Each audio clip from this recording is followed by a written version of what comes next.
Las opiniones y comentarios expresados en el siguiente espacio son exclusiva potestad de quienes lo emiten. Esta empresa televisora exime su responsabilidad o participación en los mismos.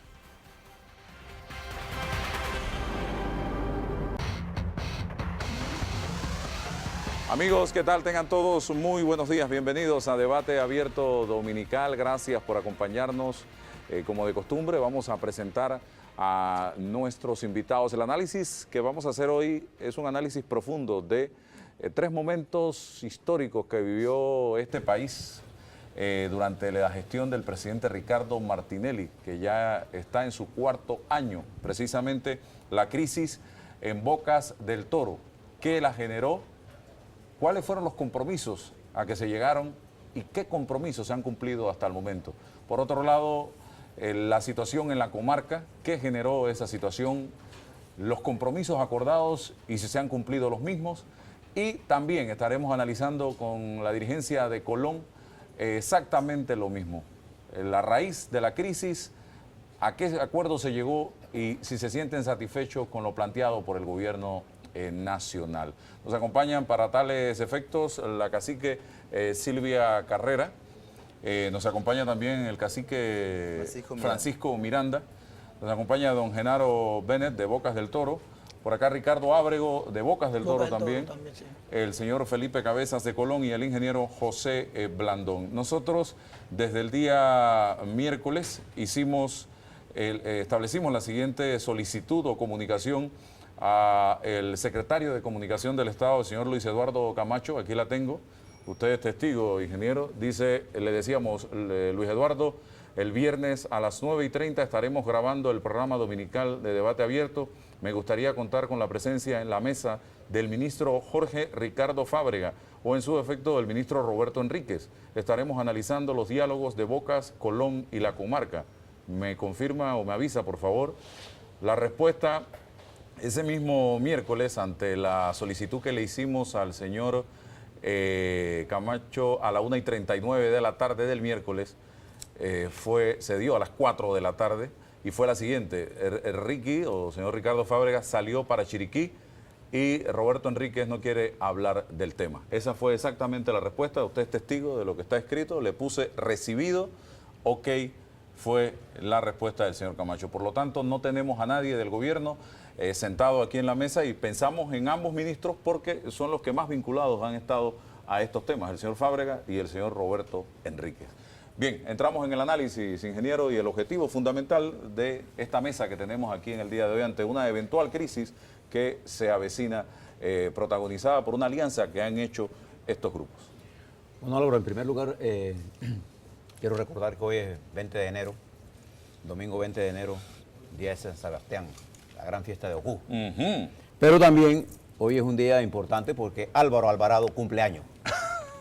20 de Feliz enero. Cumpleaños, don Álvaro Alvarado. Gracias, ingeniero. Y no solamente cumple Álvaro Alvarado, también cumple mi sobrina Natalie del Carmen Roa. Saludos también. Hoy, 20 de enero. Así que felicidades a ambos por el día de su cumpleaños. Pero para poner en perspectiva antes del tema, hay cosas que pasaron en la semana que quizás la audiencia está interesada en conocer el resumen. Quizás las dos noticias más importantes de esta semana.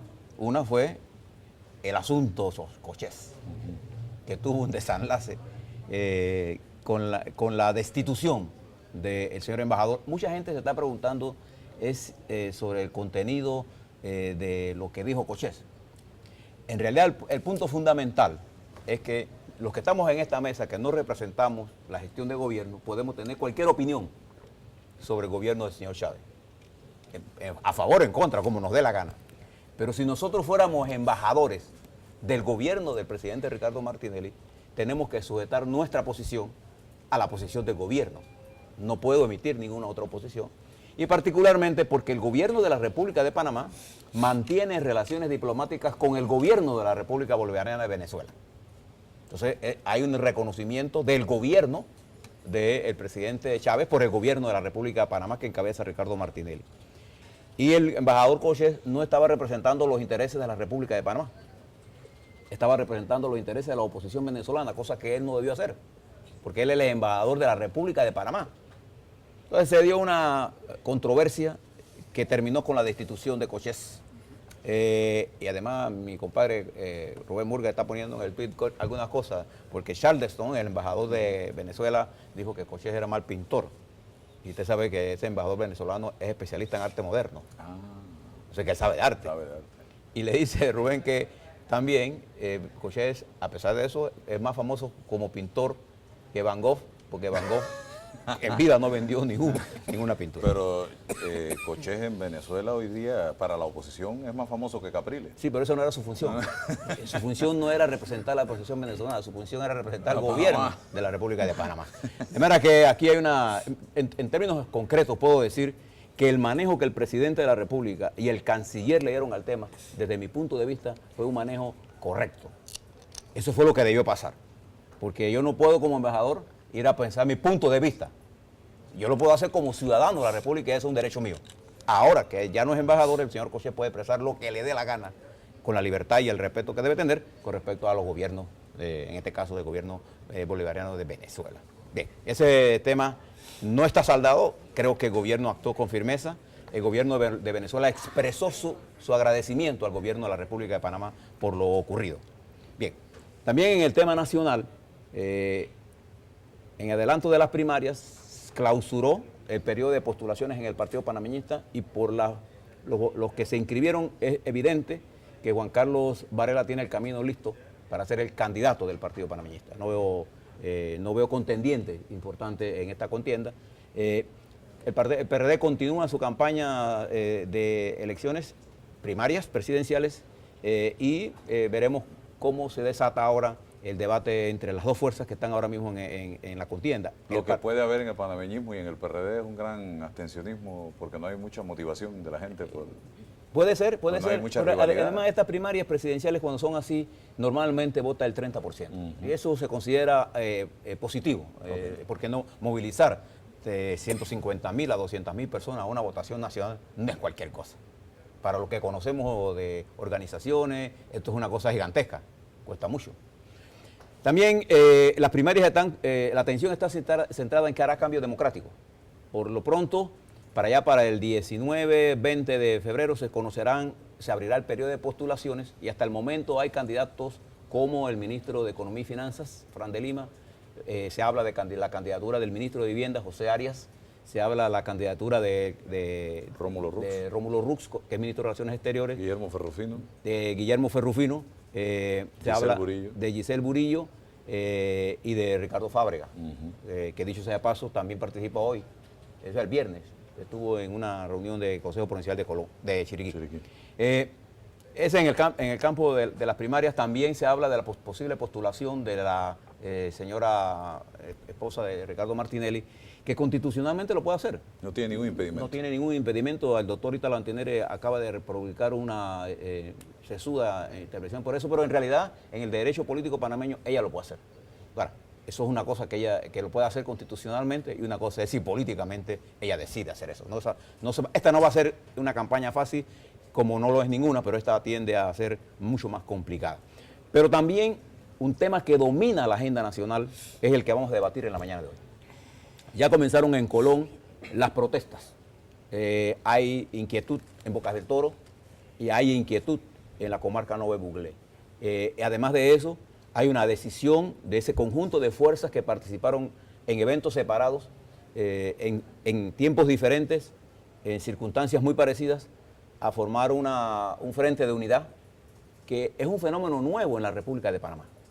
El hecho de que fuerzas populares decidan, al margen de las estructuras políticas, coordinar esfuerzos, se vio en finales de la década de los 50, 60, que fue un proceso de acumulación de fuerzas en la República de Panamá, que dio como resultado esa acumulación de fuerzas del movimiento popular, el enfrentamiento del 9 de enero de 1964, que selló definitivamente la etapa de revisionismo de los tratados Jaibuno Borila para pasar a la etapa de abrogación de los tratados y que al final dio con la salida del enclave colonial. ¿Por qué señalo esto?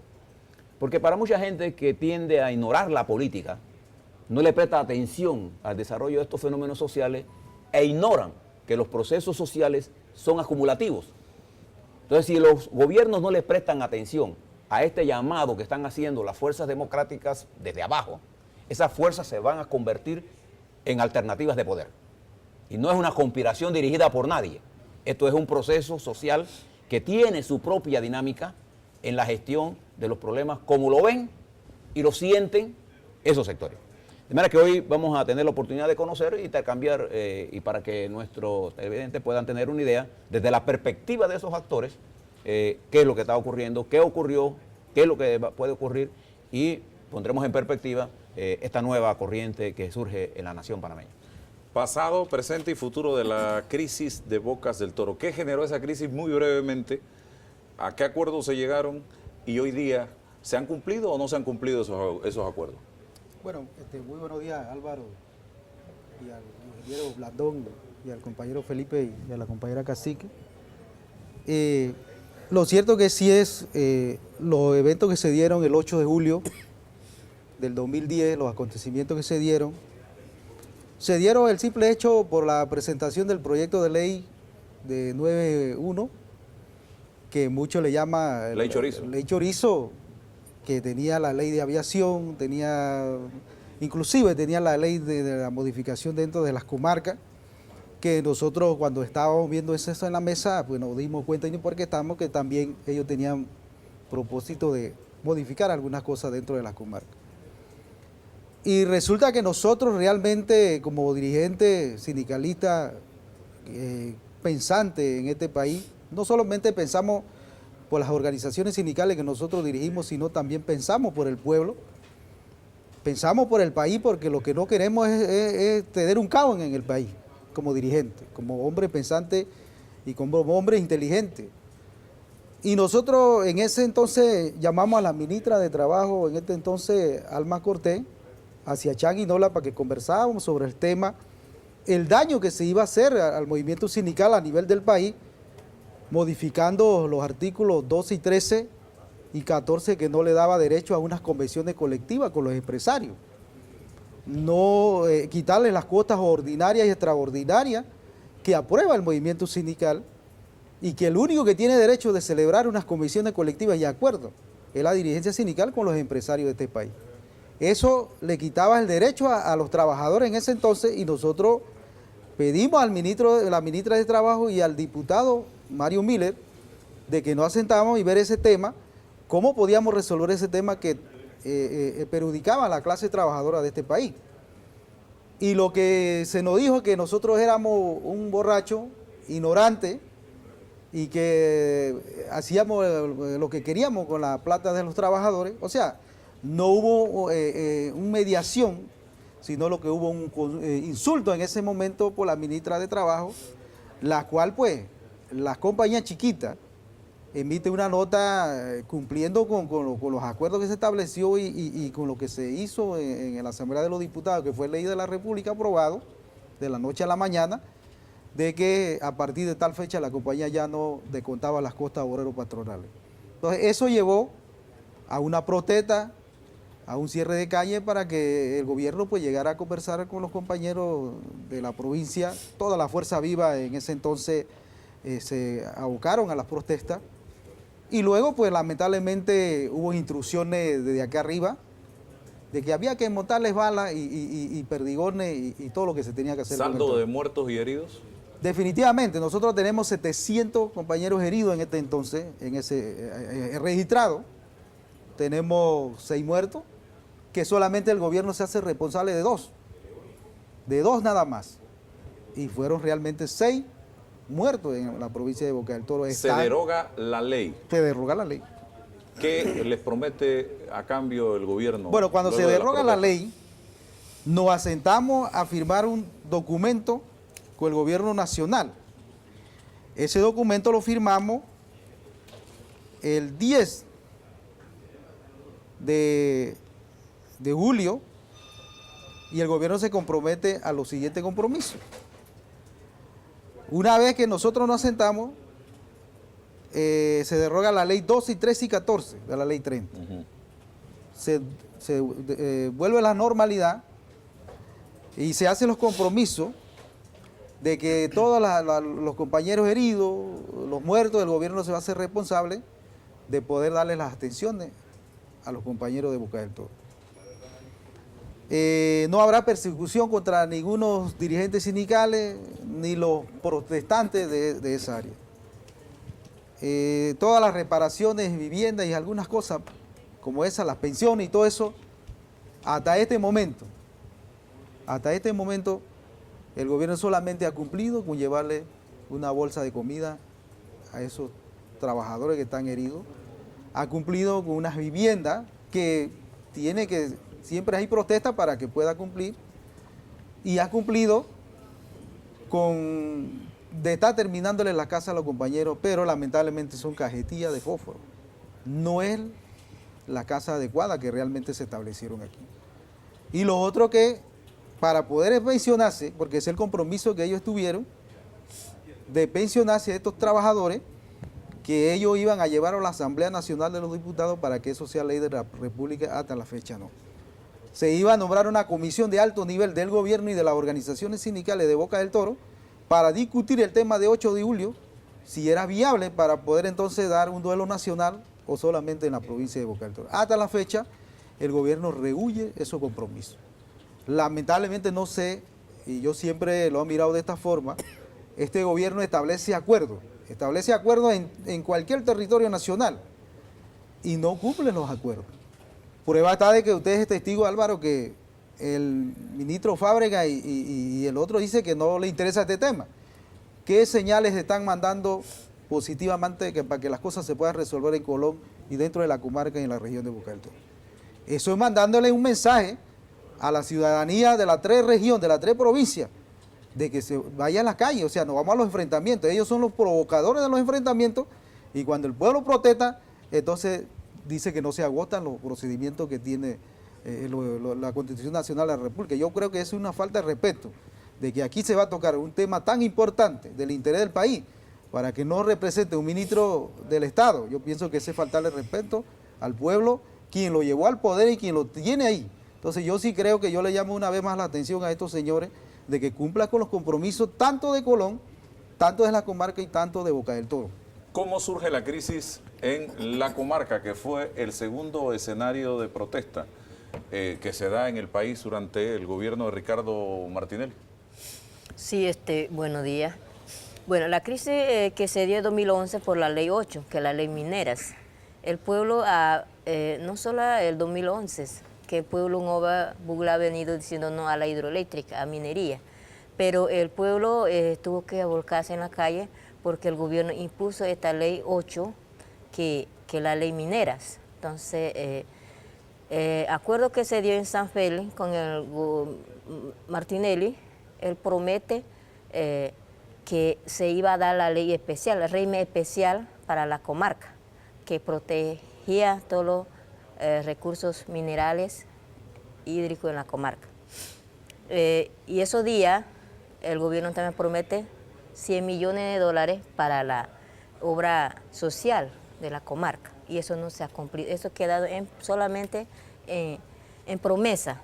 De nuevo 2012 el pueblo tuvieron que salir en la calle porque el gobierno prometió la ley régimen especial y la comisión estaba trabajando cuanto a esta elaboración de esta ley, pero el gobierno, cuando nosotros estábamos, porque antes de mí yo era pueblo, ¿no? En ese momento que el pueblo me elige a mí y el pueblo me dice, estamos esperando, el gobierno nos comprometió y queremos que se cumpla eso. Bien, cuando acordó, antes de octubre, había la ley ya aprobada de nuevo en la asamblea, que la ley 449 estaba en la asamblea, mientras que el pueblo en estaba pidiendo que la promesa que hicieron el gobierno con el pueblo, la ley régimen especial. Eso es lo que generó de nuevo el pueblo ir en la calle en vez de fin de año, de enero y primera semana de febrero, a donde murieron 2 jóvenes y hubo varios heridos, igual varios detenidos. de nuevamente pedían el gobierno y como autoridad solicita al gobierno Martinelli que hubiera llegado a sentarnos con nosotros para dialogar, para que se normalizara de nuevo. O sea, el pueblo en Ove no tiene armas, el pueblo en Ove son pacíficos, el pueblo en Ove ha venido reclamando su derecho, respeto a su territorio, porque de ahí donde nació. Y el gobierno nunca tuvo esa intención, nunca tuvo voluntad, capacidad de ir a hablar con este humildes que represento mi comarca, la persona que me dio el voto, el que le dio voto a Martinelli, él no tuvo esa voluntad. Se burló, estaba riendo del pueblo, lo que él quería hacer es masacrar a nuestra gente sin tener respuesta. Los 6 días que estuvimos en la calle, nunca llegaron los gobiernos. Llegaba en David y yo solicitaba que hubiera llegado en las mesas, porque nosotros como en Ove queremos la paz y si decimos que nosotros somos democráticos, vivimos en país de democracia, queremos la paz y la tranquilidad. Pasó todo esto, se logró un acuerdo finalmente que puso fin a esa crisis. ¿Se cumplió el acuerdo, señora Cacique? Mira, el acuerdo no se ha cumplido. Mira, hay en San Lorenzo, acuerdo número 1 en San Lorenzo, no se ha cumplido. Por ejemplo, voy a enumerar rápidamente que se tenía que indemnizar a los familiares de los heridos y la muerte que el muchacho que cayeron esa vez se tenía que apoyar, indemnizar, eso no se ha cumplido. También se quedaron emplamados en documentos que no tenía que este gobierno montar persecución contra los dirigentes. Y no hace mucho, constantemente, mira, desde agosto hacia acá, nuestra gente que fue detenido lo estaba llamando en Fiscalía en David. Porque estos acuerdos se pactó y firmé porque para que se cumpliera, fui claro de decir eso y no se ha cumplido. Igualmente, el pueblo ha venido pidiendo que se cancelara Barro Blanco, porque iba a traer afectaciones directas e indirectas a nuestro territorio de la comarca. Y eso no se ha cumplido. Claro, esos acuerdos que se dio en San Félix, totalidad que dice el gobierno que ha cumplido, no se ha cumplido, porque también se pactó que se iba a hablar, o sea, se iba a hacer plan o perfil de proyecto, ¿no? Que donde se iba a hacer mesa de desarrollo indígena. Eso se ha quedado estancado, eso no se ha dado. Yo creo que hace más de 3 meses que eso ha quedado parado. Igualmente, la mesa técnica que nosotros firmamos en Naciones Unidas, mira la vuelta que ha dado, para que no entretiene y para que no nos cansemos y quedemos callados. Entonces, los tiempos ya van 1 año, no se ha cumplido todavía. Por eso, el pueblo está pidiendo al gobierno que tenga un poco de capacidad, que se sienta o que se escuche el clamor del pueblo. Entonces, porque no solo como acaba de decir nuestro compañero de Boca, que le pasaron a los compañeros de Boca, igual está pasando con nosotros. Entonces, igual con otros grupos, organizaciones que ha venido pidiendo que se cumplan los acuerdos y no se ha cumplido con Voy al cambio comercial, regreso para conocer la raíz del problema de Colón y la situación hoy día que enfrenta esta provincia.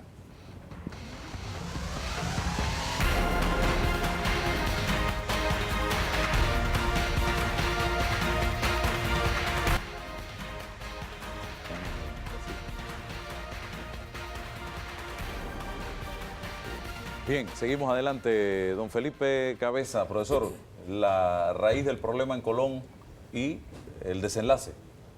Cómo no, ante todo, muy buenos días, Álvaro.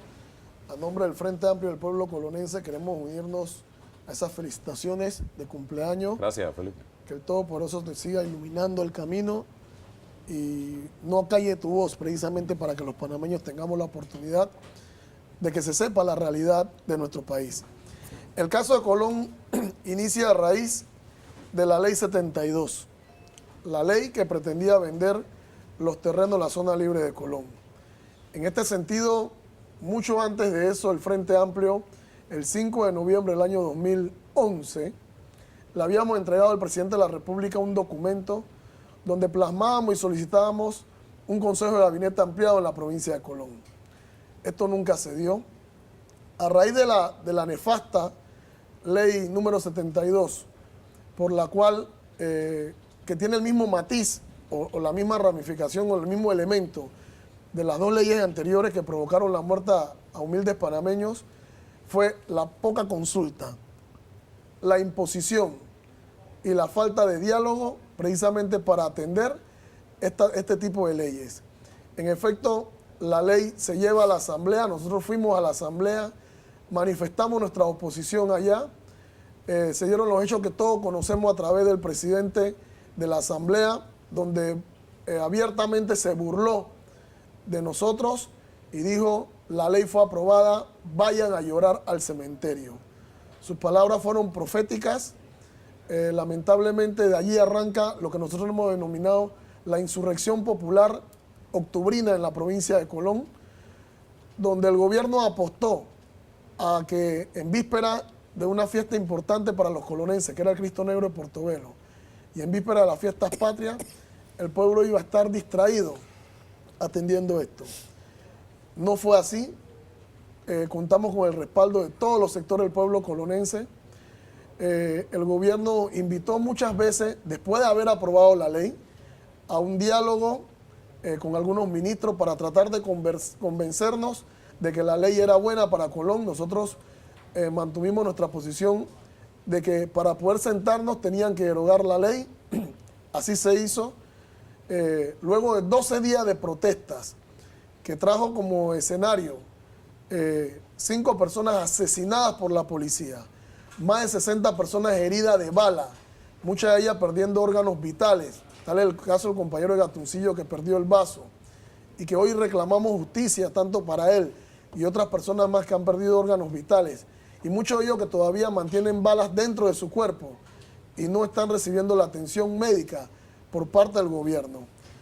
Más de 3 personas que en un momento determinado fueron afectadas por los perdigones en la vista. Tenemos varios tuertos y cientos de heridos de perdigones, más aún los procesos pendientes que se mantienen en fiscalías, corregidurías contra compañeros nuestros. Es el resultado de esta protesta, y que nosotros en su momento, y queremos aclarar y que quede bien claro a la opinión pública, los promotores del diálogo fuimos nosotros, los compañeros del Frente Amplio, que le pedimos al gobierno que queríamos dialogar, porque no era justo que en Colón se generaran tantos millones de dólares a través de la zona libre, a través de los principales puertos de América Latina y del Caribe que tenemos en Colón, a través del ferrocarril, a través del 52% de las operaciones del Canal de Panamá que tenemos en Colón, y nosotros tengamos que estar viviendo en aguas condenadas, en medio de aguas condenadas, casas condenadas, aguas negras, ¿verdad? Que se note la alta tasa de desempleo que hay en esta provincia, la mantenemos nosotros a nivel del país, que nosotros en un momento como este crucial de verano, donde el resto del país tiene la oportunidad de ir a ver su equipo en la juvenil, a sus diferentes estadios, los colonenses se nos esté privando de esta oportunidad.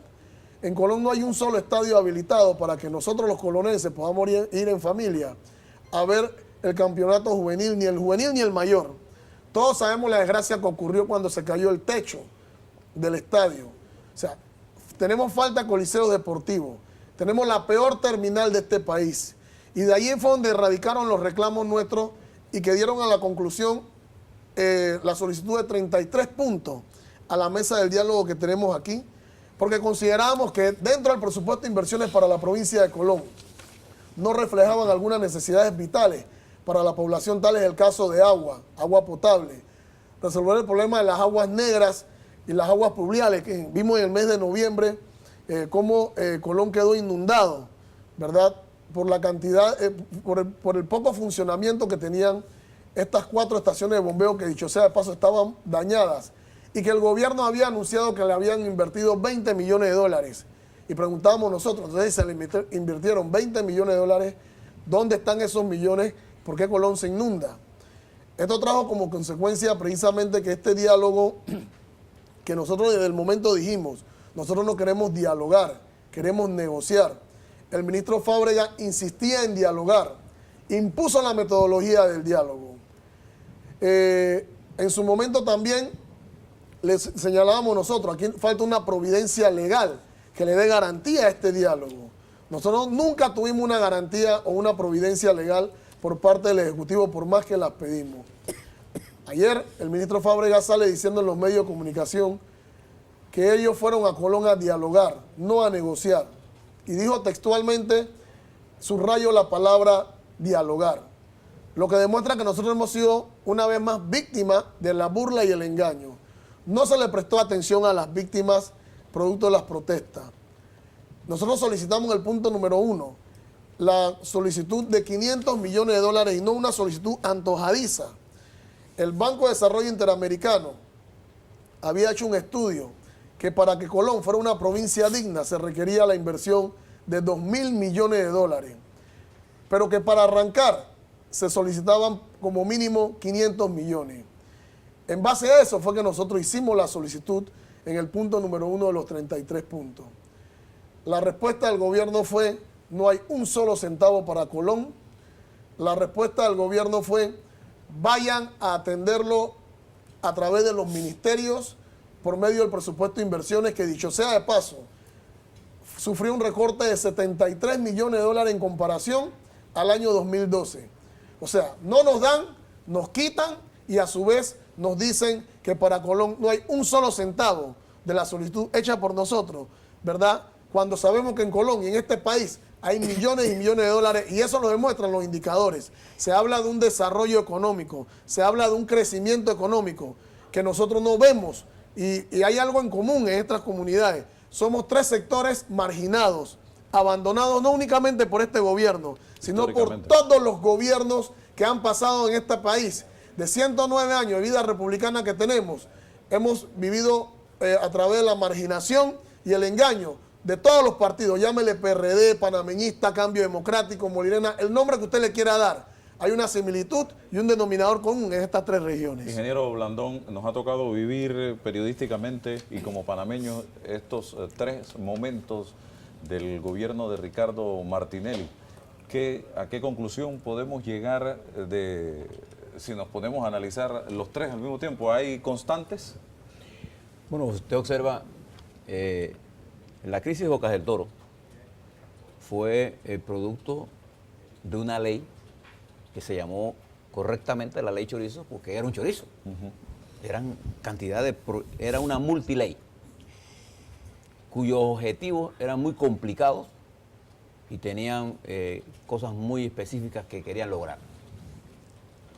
Si usted hace una ley y le quita la cuota sindical a los sindicatos, lo está desapareciendo. Entonces,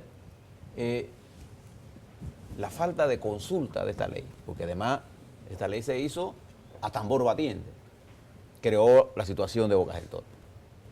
En el caso de la comarca, la ley minera llegó, porque en este caso ha habido 2 enfrentamientos.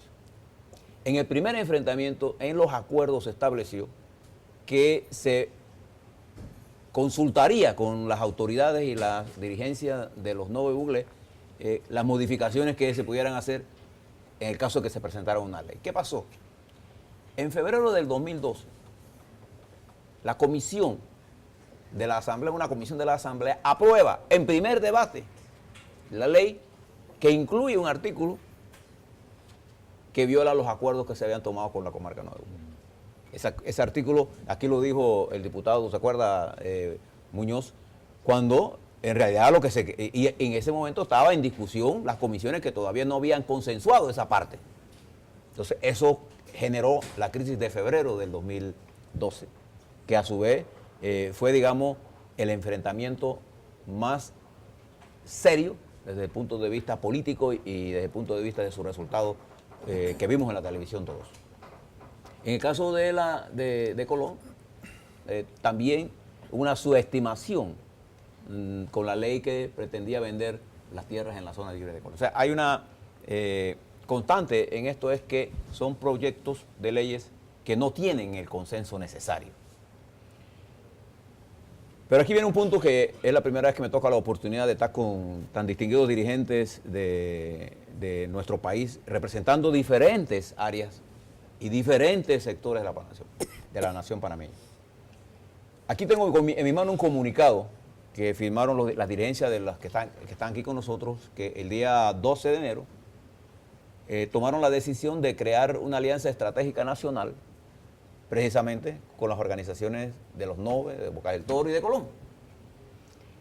Desde el punto de vista del gobierno, esto es una decisión que está impulsada por una corriente conspiradora contra el Estado Nacional e impulsada por los panameñistas, por PRD, por la izquierda, por la derecha. Entonces mi primera pregunta para el debate, viéndolo en perspectiva, esta alianza que ustedes están constituyendo, ¿tiene la intención de derogar al gobierno nacional o esto es una alianza dirigida para buscar la solución a los problemas que ustedes han planteado aquí? Porque esa es la primera cosa que tenemos que aclarar a la nación, porque al final quisiera también hacerle otra pregunta aquí a la cacique, porque nosotros estamos muy dados, Álvaro, y eso es un dado de un gobierno altamente centralizado, no solamente de la administración del presidente Ricardo Martinelli. Nosotros queremos hablar del desarrollo de los indígenas, de nuestros pueblos originarios, sin hablar con ellos. Es mi perspectiva desde esta área en la que yo quiero imponerle a ellos. Es así que nosotros vemos el desarrollo. Pero el desarrollo, precisamente en estos pueblos, y particularmente voy a hablar del Nove Bugle, esto es una región, Álvaro, caracterizada por el hecho que aquí se concentra el 90% de la población de extrema pobreza de nuestro país. Es más, en esta región, nuestros jóvenes de los pueblos originarios viven en extrema pobreza. Pero nosotros queremos ponerle modelos de desarrollo inventados por nosotros. Y con esquemas de actividad inventados por nosotros. O sea, nosotros tenemos que buscar, pero de eso lo quiero hablar. Yo quisiera plantearle, ¿usted cree que esto es una conspiración? ¿Usted tiene la intención de tumbar el gobierno de Martinelli o usted está buscando la solución a su problema? ¿Qué es el primer tema? Ustedes lo están manipulando la clase política de oposición. Bueno, desde el punto de vista que hemos estado viendo la situación desde el inicio, cuando inicia en Boca del Toro, el gobierno ha manifestado de que hay alguien que está conspirando contra ellos. Y le echa la culpa al PRD y al que se le pone por delante. Y yo creo que esto no es una conspiración. Esto es exigir los acuerdos establecidos y los derechos que tiene uno como dirigente exigir. Entonces, aquí se ha firmado un acuerdo y lo he venido diciendo en los medios de comunicación que me ha entrevistado a mí como dirigente de Boca del Toro, y desde muy joven me ha caracterizado dirigir al pueblo de Boca del Toro, de mucho tiempo. Desde que nací ha sido dirigente sindical y me ha hecho ya estar viejo siendo dirigente sindical. Exigiendo el derecho que uno establece como dirigente, como hombre responsable. Cuando usted firma un acuerdo, se deben respetar. Y ambas partes deben cumplir ese acuerdo. Entonces el gobierno representado por ellos, puedo decirte un nombre como Camacho, y algunos de ellos que dicen, no, esto es una conspiración, está el PRD, está el partido anufrita metido dentro de esto. Aquí no están metidos el PRD ni el partido anufrita ni nadie. Aquí están las organizaciones sindicales y los dirigentes, y los dirigentes dentro de las comarcas. Está exigiendo que se respete los derechos dentro de las comarcas y los derechos de las organizaciones sindicales de acuerdo a las recomendaciones de la OIT. Libre sindicalización, porque ningún sindicalismo es un atraso para el país. Porque eso ustedes lo pueden ver en Brasil, que es el monstruo de la América, donde que estas cosas se establece el diálogo en la mesa y se tiene que cumplir. Entonces vengo yo escuchando, y de todos los gobiernos hay conspiraciones. El gobierno que está puesto por el pueblo panameño y la gran mayoría del pueblo panameño que va a emitir el sufragio a favor de un gobierno, es la mayoría, del 80% son pobres de este país. La clase más pobre de este país es 80%. que van a emitir el sufragio a favor del presidente y de quien sea de los diputados. Es con una esperanza de que las cosas puedan mejorar para aquellos hombres que están allá, mujeres y hombres. Lamentablemente, estos caballeros están diciendo que nosotros vamos a conspirar, que nos están financiando los partidos oposición, llámese el PRD, llámese la Norfita. ¿Ustedes han sido llamados, luego de que se hizo este anuncio al país de esta alianza, han sido llamados a conversar, a buscar mecanismos de solución para evitar una crisis que ponga en peligro la estabilidad del país? Definitivamente que no. Ellos lo que sí ha salido por los medios a provocar, porque ellos no son conciliador, ellos son provocador, porque ellos buscan la provocación y yo siempre he felicitado, por lo menos a la cacica, y ha felicitado a los compañeros de Colón, que ha sido más inteligente y más sabio para dirigir, porque nosotros realmente en Boca del Toro, las cosas que no se han cumplido, yo no creo que estas cosas nosotros lo estamos invitando, sino el pueblo está sintiendo que realmente este gobierno no respeta a nadie. ¿Ese acuerdo contempla actividades de masa, de acciones de protesta para el 5 de febrero? Definitivamente. ¿Se suman todas estas organizaciones Definitivamente a esa actividad? ¿Esto pudiera paralizar el país el 5 de febrero? Perfectamente que sí. Porque lo único que está exigiendo las organizaciones sindicales y el pueblo, que se cumpla con los compromisos adquiridos. O sea, esto puede evitarse si el gobierno los llama a conversar a ustedes y a poner en práctica la solución a todos los problemas que ustedes están planteando. Definitivamente que ninguno de nosotros nos negamos a conversar como lo estamos haciendo hoy, de sacar las mejores ideas de contribución para el país. Nosotros no estamos buscando un caos, pero si aquí no hay acercamiento y hay provocación allá, lamentablemente esta situación, el pueblo es el que va a ir a la calle a exigir su derecho. ¿Sí? ¿Usted va a decir algo? Yo quería referirme al tema y es importante que el país sepa por qué se da la alianza. O sea, ¿por qué surge la alianza? La alianza surge porque, como lo habíamos dicho con anterioridad, hay un denominador común. La mentira, el engaño y la burla por parte del gobierno a estos pueblos, a nuestras comunidades. Esto ocurre precisamente, como lo han señalado los compañeros ya, por los niveles de pobreza, ya se han dicho, los niveles de pobreza que hay en las regiones comarcales, la marginación que hay contra el pueblo colonense a pesar de la cantidad de millones de dólares que nosotros tenemos y producimos en esta provincia. Nos hemos unido precisamente porque estamos siendo, además de ser burlados por parte de un gobierno, también la Defensoría del Pueblo se burla de nosotros.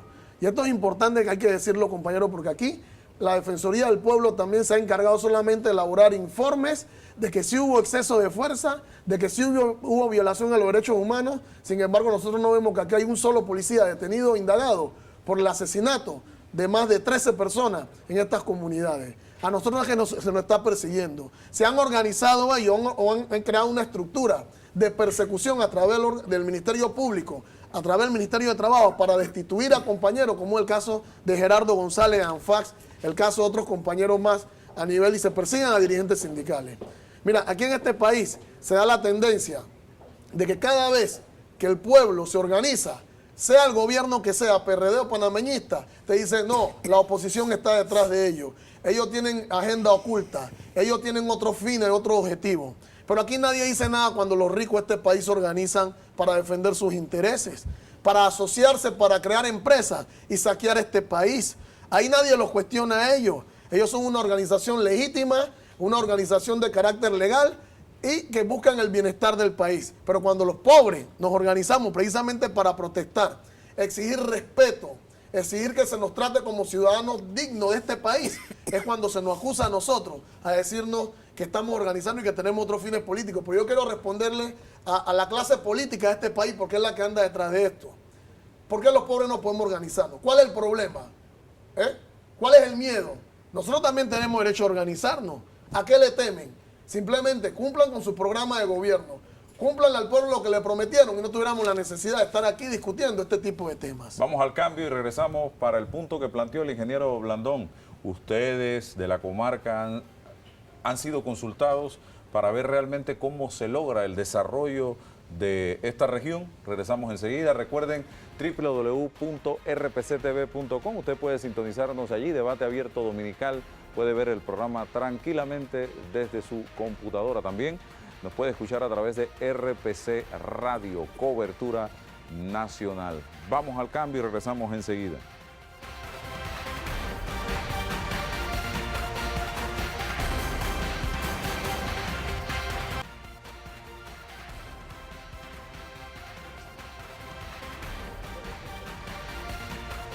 Bien, vamos adelante. La consulta, como plantea el ingeniero Blandón, para lograr el desarrollo en la comarca, ¿se ha hecho? Bueno, antes que todo, Álvaro, buenos días. Hoy 20 de enero, feliz cumpleaños. Gracias. Que siga cumpliendo muchos años. Usted sabe, aquí los que nosotros que estamos en esta mesa, Álvaro, no somos improvisados, dirigentes improvisados, como lo han hecho este gobierno. Un gobierno, un presidente que solamente conoce, sabe manejar caja, y pone a un presidente en la asamblea, un muñeco ahí improvisado como presidente de la asamblea. Aquí el pueblo ha confiado y ha electo dirigentes que saben tomar decisiones, ¿verdad? Y nosotros estamos representando a un pueblo, no vamos a responder al interés del gobierno porque no somos electos por el gobierno, somos electos por nuestro pueblo, por lo tanto respondemos al interés del pueblo. Ahora bien, que si el pueblo ha sido consultado, eso se encuentra en nuestra ley 10, que es el régimen especial del 1997, del 7 de marzo del 97. La ley que Todo rige a la comarca. Que rige la comarca.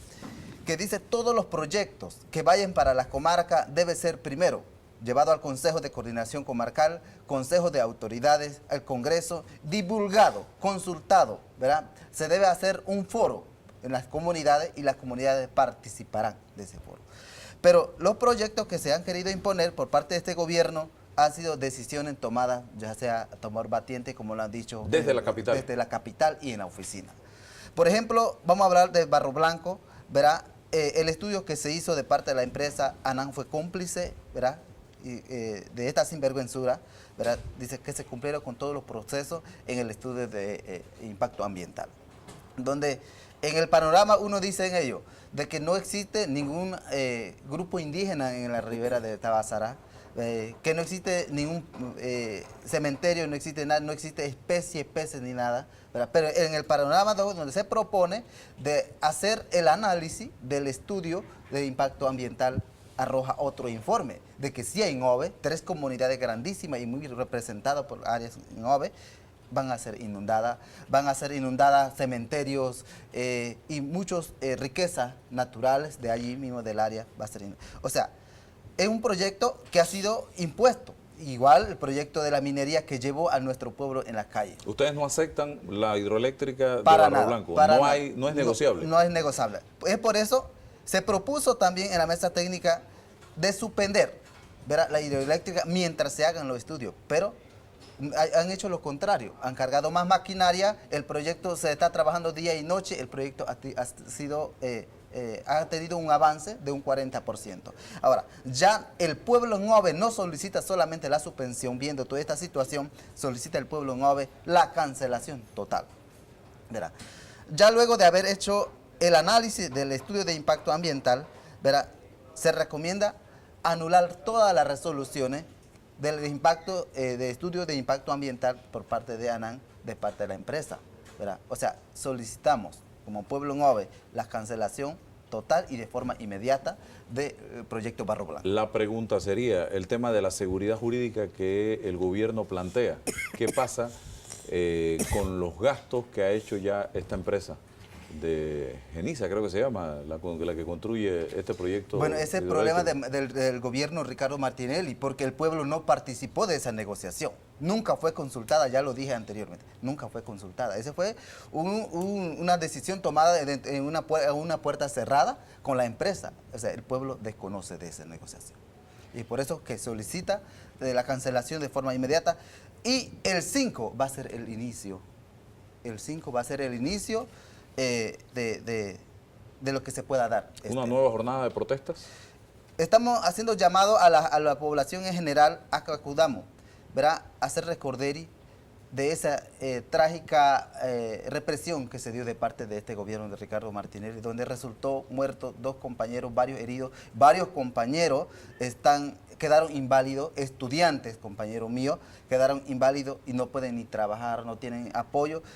Y el acuerdo que se firmó en San Lorenzo 1, dentro de uno de los artículos decía la atención de forma inmediata a todos los afectados y a los familiares de los No se ha cumplido fallecidos. con eso. No se ha cumplido. Y yo soy uno de los afectados, Álvaro.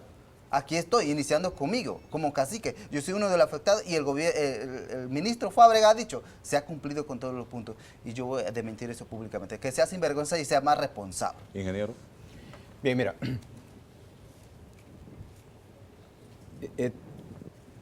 He hecho durante muchos años profesionalmente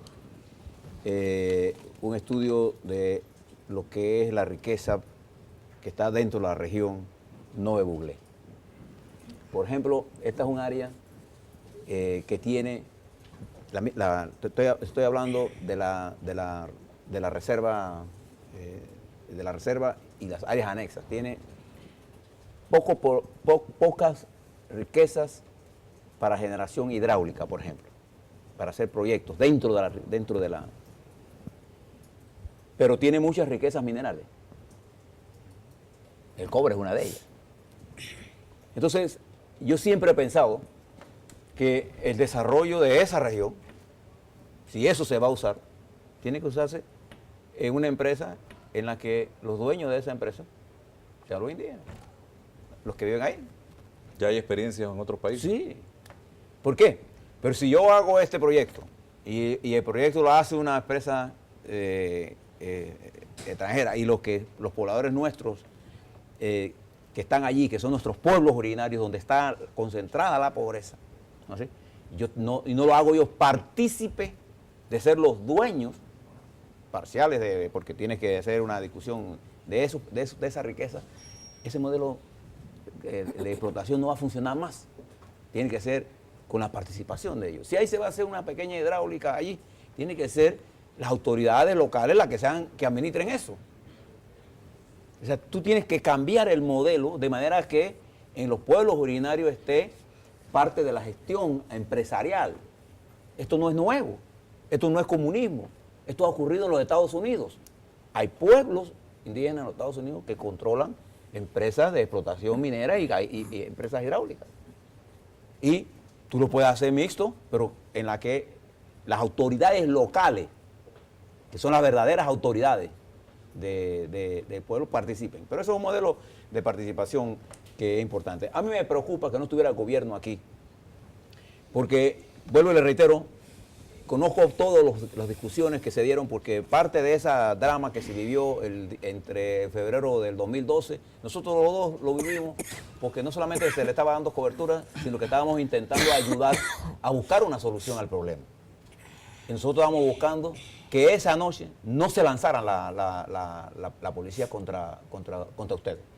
Y estamos ayudando en esto con el monseñor Lacunza, buscando una fórmula de entendimiento. Y nosotros habíamos planteado que había tiempo, que le dieran tiempo a la dirigencia indígena para llegar con los preacuerdos a la base, porque eso no es tan fácil.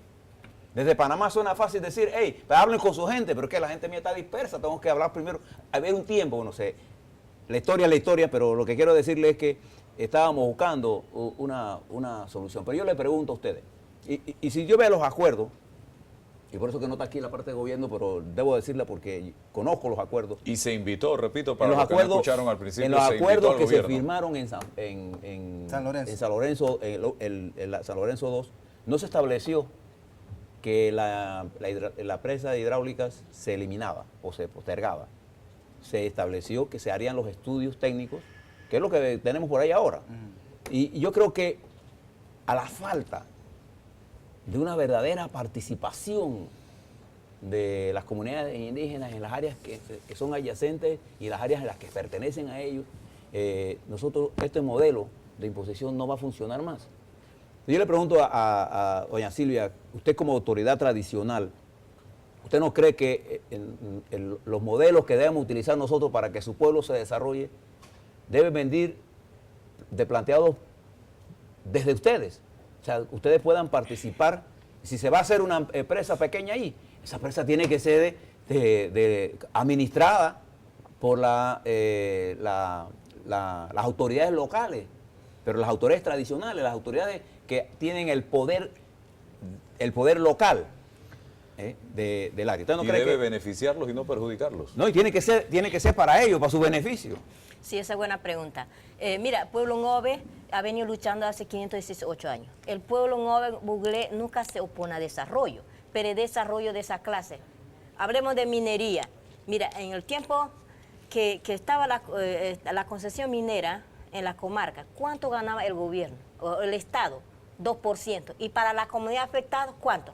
Todos los recursos nuestros que, gracias a la lucha que ha venido, porque cuando llegaron los españoles, empezaron a sacar oro cambiando con espejo. Igual que piensa con nosotros ahora que va el gobierno o va la empresa, va ofreciendo becas, va ofreciendo la carretera, centro de salud y bolsas de comida, y con eso para comprar la conciencia. Y hay gente que tontamente se deja de engañar, pero el pueblo, mayoría, no está ciego. El pueblo quiere ser que ellos mismos va. Mira, nosotros teníamos propuestas que en la empresa varias veces nosotros hemos dicho a ellos, bueno, ustedes quieren explotar, capacite todo, que esos niños que están ahora estudiando, mándenlos a prepararse con beca, y cuando ellos se preparan, que ellos mismos exploten, porque ustedes dicen que nosotros somos pobres, quiere que desarrollemos, que nuestra gente mismo se prepare y ellos mismos exploten y recursos que de ahí.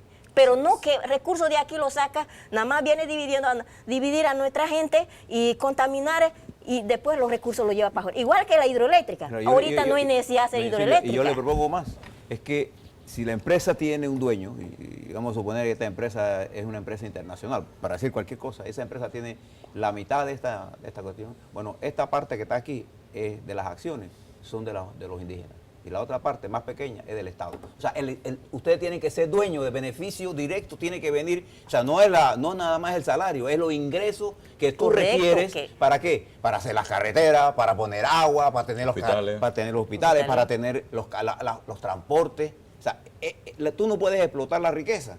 Y quienes están alrededor y que son los dueños tradicionales de esa riqueza, no se benefician. Ese es mi punto. Nada más queda afectado y contaminado nada más. Es y correcto. Eso es lo que no queremos. Eso es lo que, por eso el pueblo ha venido reiterado ocasiones diciendo no a la hidroeléctrica minera, deja nuestros recursos ahí, porque llegará un tiempo, nuestra gente, nuestros hijos mismos va a explotar y eso lo va a invertir ahí, como usted acaba de decir, hospital. Mira, ahorita mismo en las comarcas no tenemos centro de salud que reúna adecuadamente la atención a nuestro pueblo. Habían 3 misacasi que se deben hacer y no se han hecho. Misacasi, eso puro promesa del gobierno para hablar de eso. Para eso tenemos nuestra ley que el gobierno debe adoptar las instituciones, ni las instituciones todavía se han implementado totalmente en la comarca. Cuanto más en vamos a decir, de centro de salud o la escuela o hospitales. Nada de esto, solamente promesas tú lo ves en la televisión, pero eso queda acá, pero allá todo, vamos a decir, la pobreza que siempre se ha vendido idea afuera, que el gobierno dice, no, para la comarca todos los recursos se van, pero tú llegas allá, tú no ves nada. Vamos al cambio y regresamos con usted.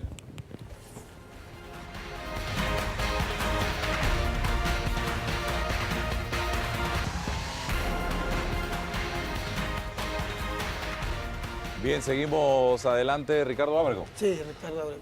Sí, muy buenos días, Álvaro. Yo lo que quería hacer de aporte es que el pueblo nunca se opone, ¿verdad?, a cualquier evento que el gobierno quiera presentar y que sea beneficio para el pueblo.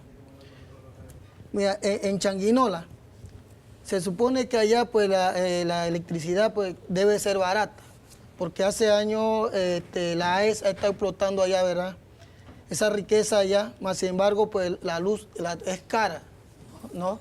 Más sin embargo, ahí mismo, o sea, mi pueblo originario que vivía ahí en Charco La Pava, no lo movieron, o sea, no se fueron porque querían, sino por una presión. Tuvieron que desalojar esa área y hoy el proyecto AES está explotando ese recurso allá. Más sin embargo, la luz es cara. Entonces, todos se van para afuera, pero el pueblo es el que se encarga de pagar todo eso más caro, como que eso viniera de afuera. Entonces, nosotros siempre hemos dicho que las cosas deben ser consultivas, para eso está la dirigencia, ¿no? Más sin embargo, pues este gobierno lo que, en vez de traer felicidad, lo que ha traumatizado a un pueblo. Primero empezó con Boca del Toro, después con los hermanos de la comarca, y después con los colonenses. Ahorita mismo, a donde usted va, el pueblo está traumatizado. ¿Qué nos hace ahora unirnos? Nos hace unirnos para decirle a este gobierno que tiene que respetar un pueblo humilde que le dio ese voto de confianza pensando, ¿verdad?, de que él pues iba a abaratar el costo tanto de la canasta básica, porque ese era el interés de un pueblo humilde. Mas, sin embargo, él lo que ha dado el regalo es perdigones, balaceras, en donde ha cegado la vida o asesinado a la gente a través de los policías que también son pueblos, pero como están uniformados, pues representa al gobierno, y esta gente sin misericordia pues han estado asesinando a los más humildes, pues nosotros no tenemos armas, como dijo Silvia, nosotros no tenemos armas, pero nosotros podemos dialogar a los intereses que ellos quieran, pero no de la forma como ellos han venido imponiendo. Entonces, yo le hago un llamado, aprovechando esta coyuntura, ¿verdad?, al pueblo que se una para que este gobierno respete los intereses de las clases más humildes. Bien, Colón, siempre se ha dicho, una isla de riqueza en un mar de pobreza, y eso es lo que plantea también que se quiere hacer acá con la comarca. Bien, en efecto, nosotros lo que buscamos a través de la mesa de negociación y no diálogo, como decía el ministro Fábrega, era buscar un plan de desarrollo integral para la provincia de Colón. Ese era el objetivo primordial de allí. De allí, crear. ¿Y cómo se iba a lograr esto? ¿De dónde iban a salir los fondos? Estábamos planteando nosotros que se creara un fondo de fomento para el desarrollo de Colón. ¿De dónde saldrían los recursos? De los recursos que genera la provincia de Colón. Tal es el caso de los puertos, la zona libre, el ferrocarril, todos estos rubros que tenemos nosotros los colonenses. Y buscar, ¿qué buscábamos al final con esto? Que existiese una política de Estado definida para la provincia de Colón. Que ahí es donde radica el problema, lamentablemente, del desarrollo de nuestro país. Que llega un gobierno, plantea una política, de aquí a 5 años, cuando llega el otro gobierno, todo lo que hizo el gobierno anterior no le da seguimiento a las cosas positivas, y cuando venimos a ver, nos imponen otro librito con otro tipo de condiciones y no nos desarrollamos realmente. Por eso no vemos el desarrollo. Colón lo hemos señalado con anterioridad. Nosotros no le estamos pidiendo a nadie que le quiten a otras provincias para darle a Colón. Colón es una provincia autosuficiente en base a sus recursos para tener un desarrollo inmenso. Nosotros aportamos al país el 15.7%. Y es como lo hemos señalado con anterioridad, que hay un país donde está en pujanza creciente. Aquí se habla de desarrollo económico, se habla de crecimiento económico, pero eso no lo vemos nosotros, los marginados de este país, ¿verdad? Eso queda en el bolsillo de 3 o 4 personas, de 3 o 4 empresas, amigas del gobierno, y de allí que no se da este desarrollo. ¿Qué estamos planteando nosotros frente al tema? Que se reabra la mesa del diálogo, pero un diálogo con negociación, con seriedad, con responsabilidad, que vaya el mismo presidente de la República a atender este problema, porque es un problema la cual él en su momento nos prometió a los colonenses mejores días. Habló no solamente de rebajar la canasta básica, habló de acabar con el índice de pobreza, pero está acabando con nosotros los pobres, sí, pero matándonos de hambre con ese alto costo de la canasta básica. Habló de acabar con el problema en Colón de las casas condenadas. Ahí vemos que a diario se están cayendo las casas condenadas. Y los proyectos de vivienda de interés social para los colonenses no los vemos. Habló de acabar con el problema de las aguas negras. Lamentablemente contratan empresas en Colón, se pierden los recursos y cada vez vemos que Colón se inunda cada vez más. Cada vez, como lo hemos dicho en algunos momentos, en broma y en serio, en Colón orina un niñito y se inunda inmediatamente porque las bombas no están funcionando, están dañadas. Los pésimos caminos carreteros que tenemos. No hay un plan de desarrollo para la costa abajo de Colón, ¿verdad? Nosotros hemos estado señalando con anterioridad que es importante construir el puente sobre el canal. En este sentido, para que la costa abajo de Colón se desarrolle una carretera, nosotros hemos señalado inclusive el desarrollo del Atlántico, que se conecte la provincia de Colón con la provincia de Boca del Toro y desarrollar el país por allí. Y hay recursos, que no nos digan que no hay plata para eso. Nosotros estamos buscando un desarrollo integral, no únicamente para los colonenses, Álvaro, sino compartirlo con el resto del país, que no nos negamos porque no somos egoístas. Sabemos que como panameños tenemos que aportar también para que el país se desarrolle, pero que no bajo el grado de mezquindad que nos mantienen a nosotros los colonenses. El egoísmo que hay contra Colón, lo hemos señalado, pareciese que hay un odio, el presidente odia a la provincia de Colón, odia a los pobres, odia a los negros de Colón. ¿Y por qué lo decimos? Porque no solamente se está hablando de la venta de los terrenos de zona libre, que en su momento logramos derogar la ley. Ahora se habla, ingeniero Blandón, también de la venta de los terrenos de Sherman, un bien patrimonial, un bien por el cual se desangró este pueblo y la cual Colón, su cuota fue de 4 muertos también el 9 de enero. ¿El gobierno está consciente de lo que está sucediendo a juicio suyo, ingeniero Blandón? Y con la experiencia que tenemos, ¿no estará esperando el 6 de febrero para reaccionar cuando estamos a 48 horas, el 6 de febrero, del arranque del carnaval de este año?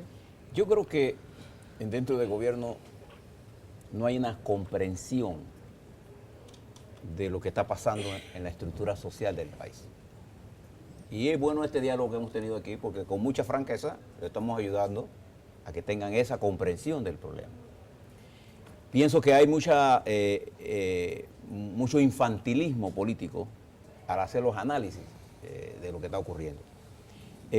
Pienso, por ejemplo, que si nosotros, y escuchar aquí a doña Silvia y aquí el cacique, los pueblos indígenas nuestros y los pueblos indígenas de nuestra América no están en contra del desarrollo.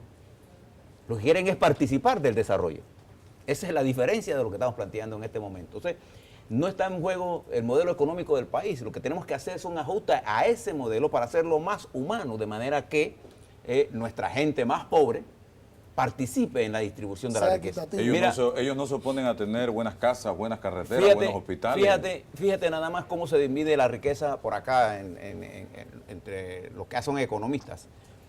En el año 2011, del Producto Interno Bruto, o sea, que es el que mide la cantidad de riqueza que se crea en el país, el 38% quedaba en manos de los sectores privados como excedentes. El 33% eran salarios, que es lo que recibimos nosotros los asalariados. En el año 2011, el sector privado se queda con el 57% de la generación de esa riqueza y los trabajadores se quedan con el 33%. O sea, no ha habido variación en la naturaleza de los ingresos que recibe la masa salarial comparado con lo que está ocurriendo. Entonces es un problema que genera distorsiones en la distribución de la riqueza, que genera exasperación en las bases sociales. Entonces, Panamá tiene un modelo, una situación económica importante, positiva. Entonces lo que debe hacer el gobierno es sentarse con estas fuerzas que tienen una concepción diferente a cómo ven las cosas del gobierno, pero que tenemos que incorporar esa concepción diferente para que el gobierno sea más humano, en el sentido de que responda más a los intereses, por ejemplo, de los pueblos originarios, por ejemplo, de la provincia de Colón, por ejemplo, de lo que está pasando en Bocas del Toro. ¿Sí? No ver la concepción desde el punto de vista como la vemos nosotros acá en la ciudad, de que son grandes edificios, sí, pero lo que nosotros tenemos que construir es grandes ciudadanías. Grandes panameños y panameñas, se llamen indígenas, se llamen negros, se llamen mulatos, se llamen como quiera que se llamen. Entonces, para hacer eso, nosotros tenemos que hacer que todas las fuerzas políticas participen. Y termino con esto. Yo quisiera decirle al gobierno que para mí no es extraño que se dé esta alianza. Vendrán más alianzas sociales. Esto es un proceso de acumulación. Y este es un proceso que si Panamá lo acepta como es, podemos utilizar toda la energía positiva que requiere toda esta organización y hacerla partícipe de esto, porque esa participación nos tomará tiempo llegar a los consensos, pero una vez que los tengamos, nos será más fácil el desarrollo.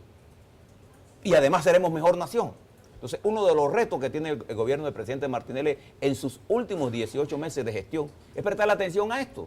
Y ojalá el gobierno designe un grupo de ministros a mirar esta situación, a sentarse el tiempo que sea necesario, mirarlo, buscar las soluciones y que el próximo gobierno que entre tenga nuevos esquemas de desarrollo con la participación de la ciudadanía. Por ejemplo, hay que consultarle a las provincias qué es lo que quiere que se haga de inversiones. No decidirlo desde aquí, de la capital. A lo mejor Chitré necesita, más importante para Chitré es tener un crematorio. Yo no sé si usted conoce los problemas, el problema del agua. ¿Cuántos consejos de gabinete ha hecho Ricardo Martinelli fuera de la presidencia? Muy pocos. Creo que el de las casas de Pacora. Ninguno. Y de ahí los zapatos del pueblo que se puso para la campaña, para llevarlos al interior. El gobierno no debe mirar. ¿Dónde quedaron? El gobierno no debe mirar a estas fuerzas como sus enemigos. El gobierno debe mirar con respeto a estas fuerzas y utilizar su energía para impulsar el proyecto de desarrollo nacional. Bien, concluye así Debate Abierto. Yo quiero agradecerle a la cacique Silvia Carrera, que a pesar del resfriado de varias noches sin dormir por el trabajo intenso que lleva adelante, ha estado aquí en el día de hoy. También a Francisco Miranda por habernos acompañado, a don Genaro Bennett, que vino desde Bocas del Toro para lejos, para compartir también este programa, interesante por cierto, acá Ricardo Ábrego, y también a el amigo y profesor Felipe Cabezas. ¿Dónde nos vamos a comer dulce? Vamos a... Es que yo no como dulce. Bueno, el vino, lo que sea, la comida. Dulce sin azúcar. Feliz cumpleaños. Bien, gracias. Y también un saludo muy especial de cumpleaños a una gran amiga, Carmila Mendoza, hasta allá, Oye, hasta Natalie. Chitré, que está en Monagrillo, que está de Y cumpleaños. Natalie, cumpleaños. Natalie también. Así que vamos a tener que sumarnos los tres. Hacemos ahí una nota y Ay, celebramos ¿cómo? cumpleaños. Invitamos a doña Silvia aquí para que nos acompañe. Así es. Gracias, bendiciones y nos vemos el próximo domingo. Recuerden, se invitó al gobierno, no aceptaron la invitación. Este programa lo puede volver a ver en el canal 1 de Cable Onda a través del servicio VOD. Llamar al 390-7777 y afíliate a nuestros programas ilimitadamente por $1.99 mensual.